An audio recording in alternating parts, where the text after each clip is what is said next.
Welcome to Cheater Confessions. Let's get started with today's story. My name's Bradley. I'm not the kind of man who jumps to conclusions. I believe in patterns, not panic.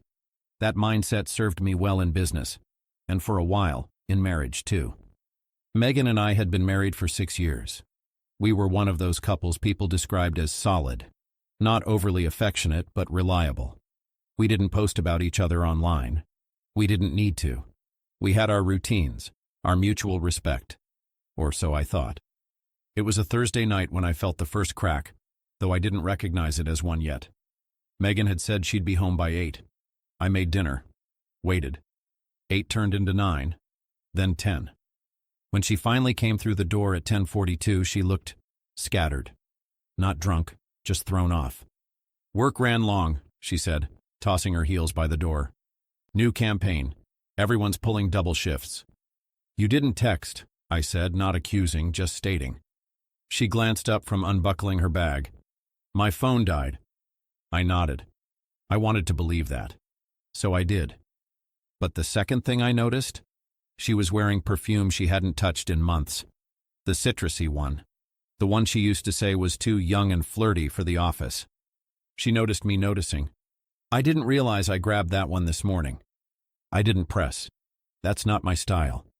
Later that night, while she was brushing her teeth, I checked her phone. It wasn't dead. Battery was at 47%. And I hadn't seen her charge it at any point since she got back home.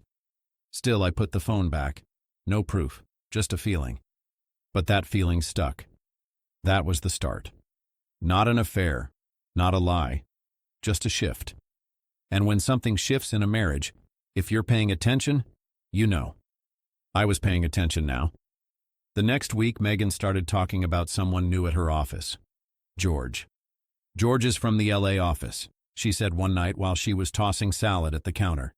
"He's helping restructure the digital side. Super sharp guy." I nodded, taking a sip of water. She kept talking. "He's got that weird California calm, you know.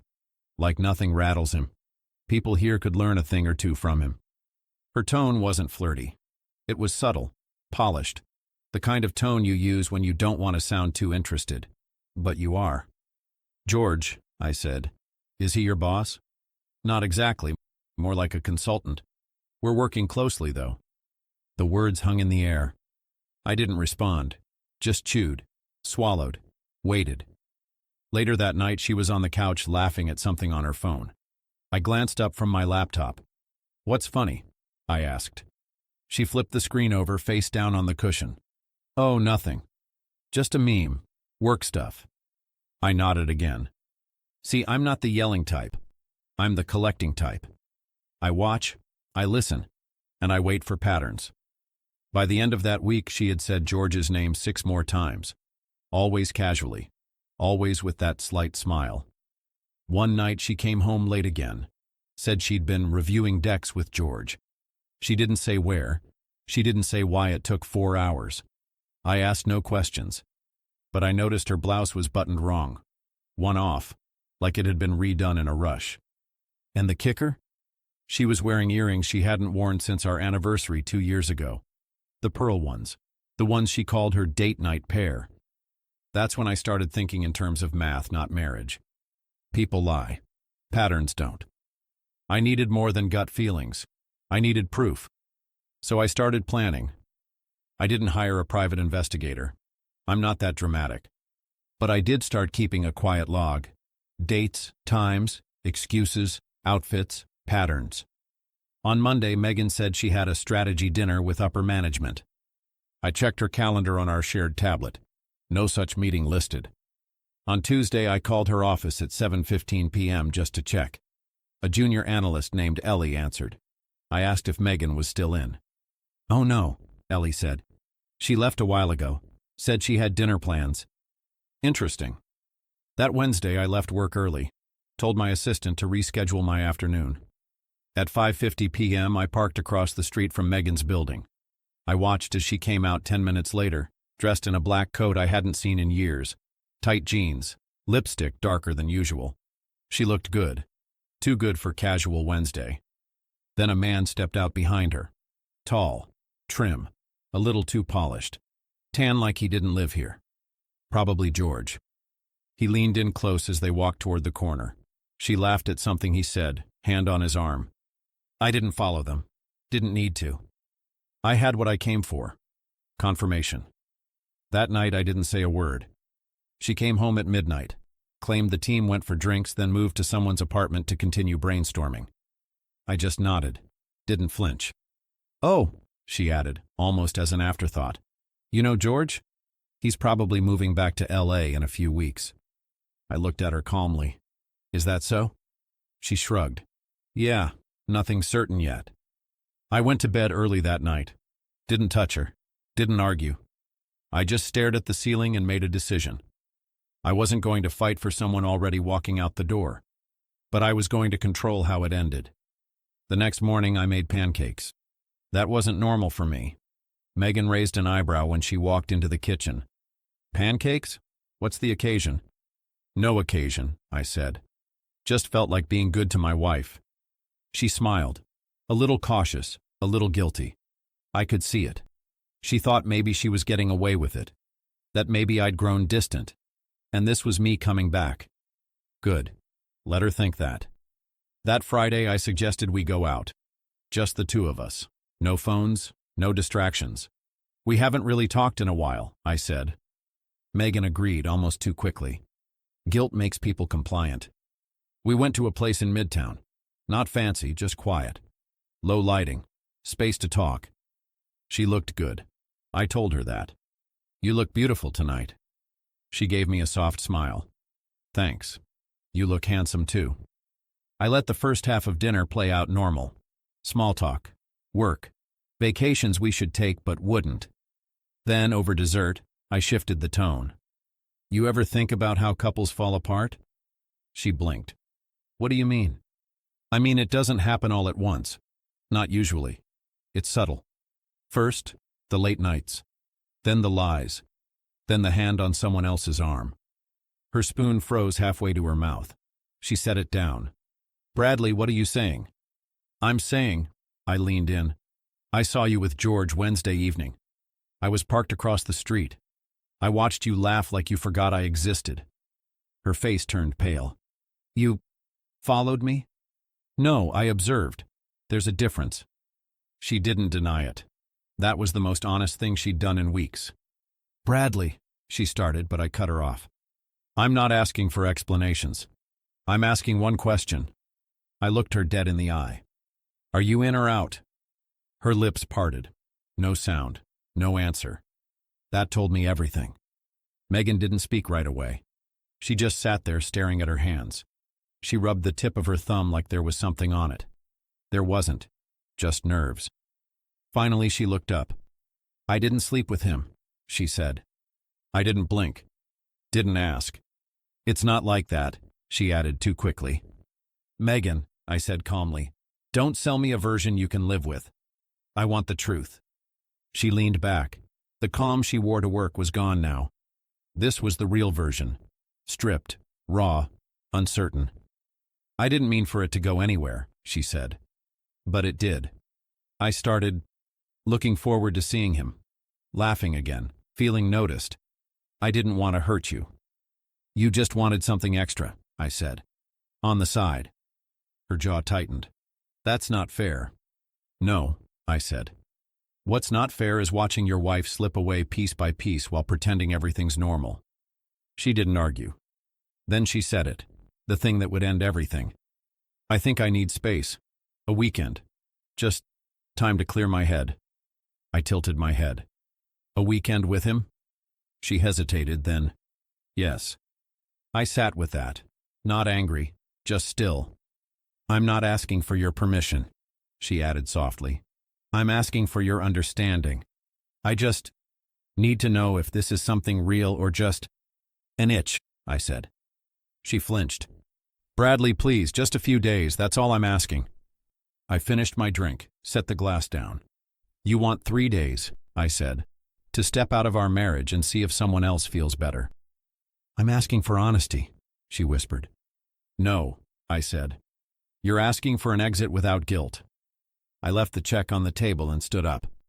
You can have your weekend, Megan. But when it's over, don't expect to find me here. I didn't slam the door when I got home. Didn't pack in a fury. Didn't leave a note with some dramatic quote. That's not how I move. I packed a suitcase with what I needed: clothes, passport, laptop, a box with a few photos I wasn't ready to throw out yet. Not because I missed her, but because they reminded me of who I used to be before all this. She wasn't home when I left, probably already with him. By the time she texted, "Can we talk?" I was already across town, checked into a short-term place I'd booked under a different name, just in case. I didn't answer. Saturday came, then Sunday. Silence. By Monday morning, Megan had sent 5 messages and 1 long email. I didn't open the email. I didn't need to read a breakdown of how confused she was. Confusion isn't a pass for betrayal. It's just rebranded selfishness. That afternoon, I returned to the house, briefly. She was still gone.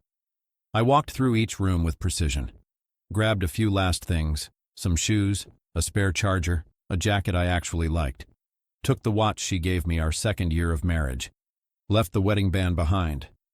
I left a folder on the dining table. Inside were signed divorce papers, just missing her signature. On top, a note in my handwriting, just 1 sentence. "You don't get to test drive other lives and come back to mine." No anger, no threats, just a full stop. Then I walked out of that house for the last time. Later that night, she called. I let it ring. Because there's a difference between walking away angry and walking away finished. I wasn't angry anymore. I was done. Weeks went by, then months. The divorce moved faster than I thought. Megan didn't fight it, didn't ask for anything. Maybe she thought I'd come around, that once the dust settled, I'd miss her. I didn't. I moved into a new apartment across the city. Nothing flashy, just modern and quiet. That's all I wanted. Peace. She kept the house. I didn't want it. Let her have the furniture, the framed photos, the perfect little kitchen. Let her sit in the silence she created. I started running in the mornings, something to keep my mind sharp, and got promoted at work not long after. Funny how focus returns when the weight's gone. Megan reached out a few times. My birthday. Random check-ins. Always polite. Never emotional. I kept my replies short. A few words. No warmth. Then one night, maybe a year after the papers were finalized, I got a message from someone I didn't recognize. A woman named Dahlia. Said she worked with Megan. "I thought you should know what kind of man George really is." That was the subject line. I opened the message. Inside was a brief explanation. George had moved on from Megan about 6 months after our split. Turns out, she wasn't the only one he'd been charming. There were others, younger, newer hires. He transferred back to LA quietly. Megan didn't take it well. I didn't respond to Dahlia. What was the point? I already knew how the story ended. A few weeks later, I ran into Megan by accident, at a cafe downtown. She looked smaller. Not physically, just dimmer. She saw me, smiled faintly. "Bradley." "Megan." We stood there for a second too long. She gestured at the table where she'd been sitting, alone. A teacup, half full, a paperback face down. "You look good," she said. "You too," I lied. She hesitated. "Do you ever think about what happened?" "No," I said.